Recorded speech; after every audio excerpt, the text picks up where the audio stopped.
Casas iba a poner en marcha un proyecto, y este era el de evangelizar toda la región sin pegar un solo tiro, sin cruzar la espada con nadie, sin derramamiento de sangre. Se convencería de grado a los indígenas hacia la evangelización, hacia su alistamiento en la fe católica.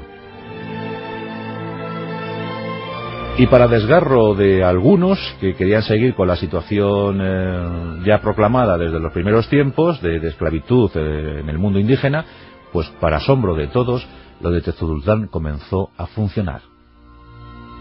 Aquel territorio conocido desde entonces como el de la vera paz, el de la verdadera paz, fue una gran obra de Fray Bartolomé de las Casas. Por desgracia no duró mucho, pero por lo menos aquella pica, no en Flandes sino en Guatemala, se puso. Y eso honró, glorificó la actuación de la Iglesia en América, por lo menos en aquellos años. Siguieron las disputas, y bueno, pues una de las disputas más famosas en el capítulo en la vida de Fray Bartolomé de las Casas fue la que le enfrentó al virrey de México, Antonio de Mendoza. Se celebró una reunión en Tenochtitlán, en la antigua Tenochtitlán, para intentar ver cómo iba a ser la situación de futuro en aquellos territorios y sobre todo qué se hacía con los indios. Como es obvio, Fray Bartolomé de las Casas defendió lo que ya conocemos, y en cambio Antonio de Mendoza defendió pues todo lo contrario, y es que los indios eran necesarios para las explotaciones ganaderas, agrícolas, mineras, y que si se les liberaba, el asunto de los colonizadores, de los empresarios allí establecidos, se tornaría muy delicado. Pues con las mismas, Fray Bartolomé de las Casas una vez más retornó al viejo continente, regresó a España para pues exponer sus preocupaciones en la corte. Esto ocurría en 1540. Se reunió con Carlos I, muy interesado en la situación americana. Y a tal punto llegó esa conversación y ese convencimiento. Claro, Fray Bartolomé estaba tan convencido que ya había sufrido 2 conversiones.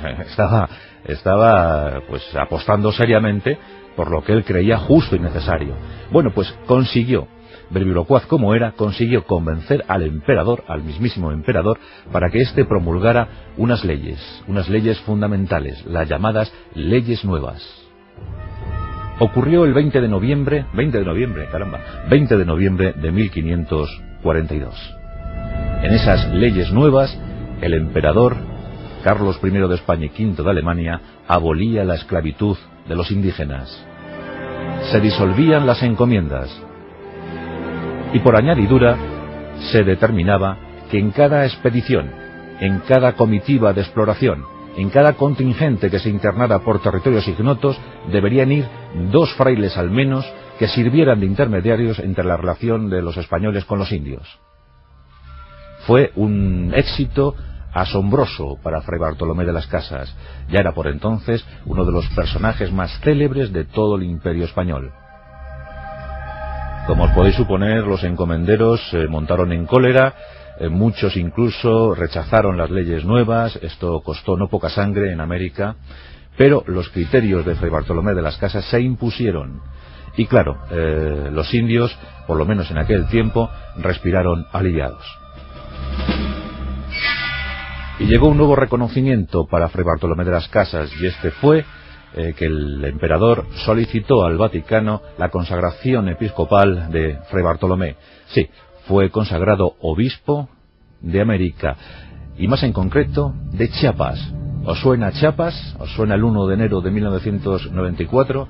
Bueno, pues el obispo de Chiapas fue Fray Bartolomé de las Casas, quien estableció su centro episcopal en Ciudad Real. Así se llamaba la capital de esta región, en aquella selva de la Candona, en el extremo austral de México.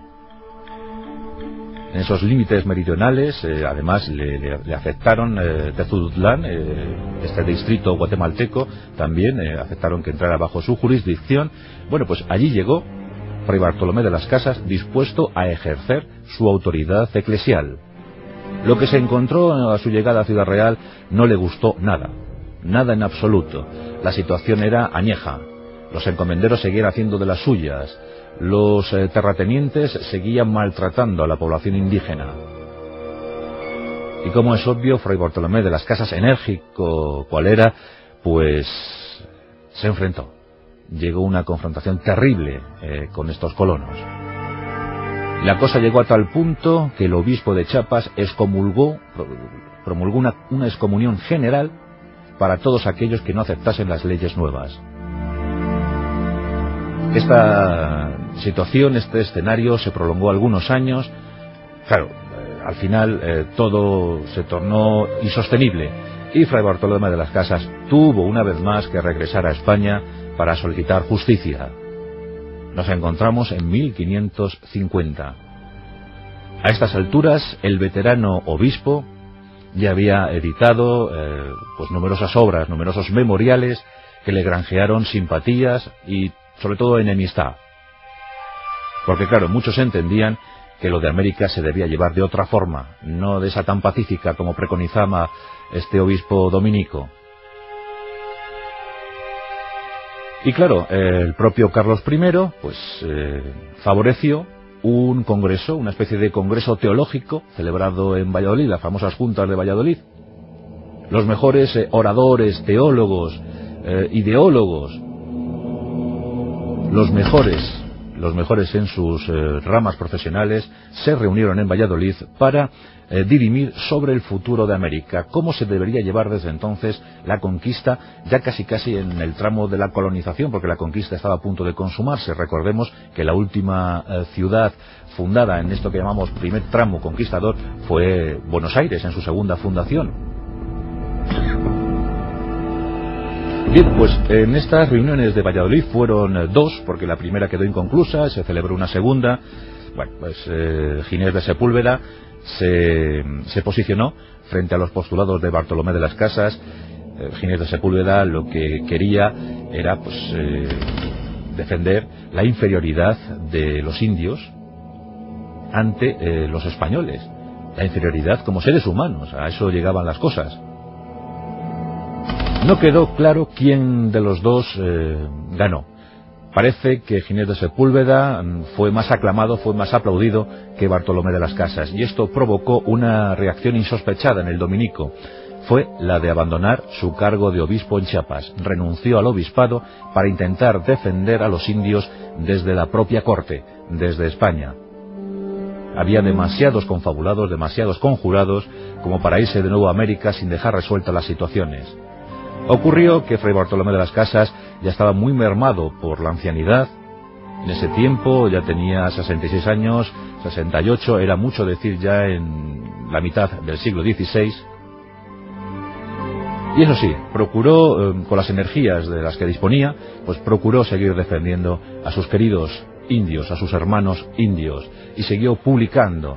Se radicó en Sevilla, en su raíz, en su tierra natal, y allí, en la biblioteca colombina, consiguió mucha documentación, extensísima documentación, en los libros que se iban albergando en los archivos de Indias. Y completó obras, las antes mencionadas, brevísima relación sobre la destrucción de las Indias, la historia general de Indias, directrices sobre cómo debía ser la evangelización pacífica. Por entonces estaba triste porque su proyecto en Tezulutlán se había